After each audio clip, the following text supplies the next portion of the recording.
Now, on asylum seekers, and Scott Morrison, of course, was interviewed on that this morning, but I think that the Sydney Morning Herald story, where they went and spoke with people on the ground and got this sort of anecdotal evidence that they are hearing about it, it's important, isn't it?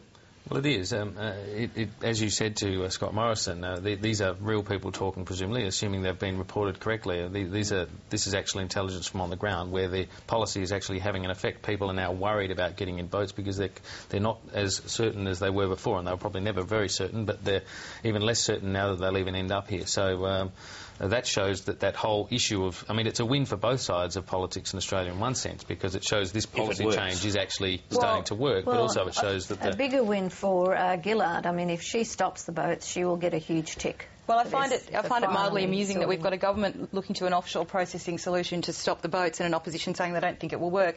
We did have a government that did that and an opposition that did that before, but they were reversed. They've changed places, they've swapped policies. One is arguing what the others used to argue, and I agree that if they manage to do this and make it work, they will get kudos, just like John Howard did. I think the other aspect of this policy, though, because the opposition's very happy to just reduce it to a 1 for 5 deal, as we heard mentioned several times there, but the government's task is to communicate the difference between asylum seekers and refugees.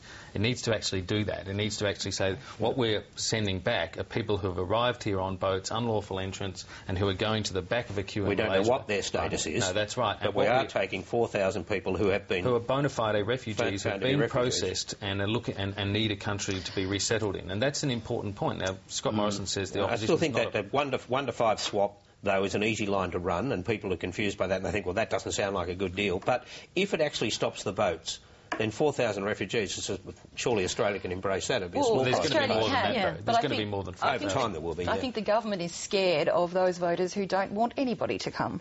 The government is scared of those voters who don't like foreigners and don't want more foreigners coming to Australia, and that's why it's been a bit reticent to make those perfectly valid arguments about people who have proven refugee claims deserve to be taken in by a country, but they haven't done it properly. But they won't be as visible as the boats. No, they won't. Once the boats stop, then the stories basically disappear. Yeah, I agree. And that's so when Scott Morrison says he wants the boats to stop, I'm sure he does. But they also know that with that, if that passes, would go a major political opportunity for them. Yeah. Now, we mentioned the NBN in passing, and you, Nikki, suggested that was a plus for the government this week, and I suppose it was. But a lot of the reporting focused on the fact that only 7 people have signed up. It is a trial after all, and I don't think that's a true reflection of whether it will be proved to be popular in Armidale.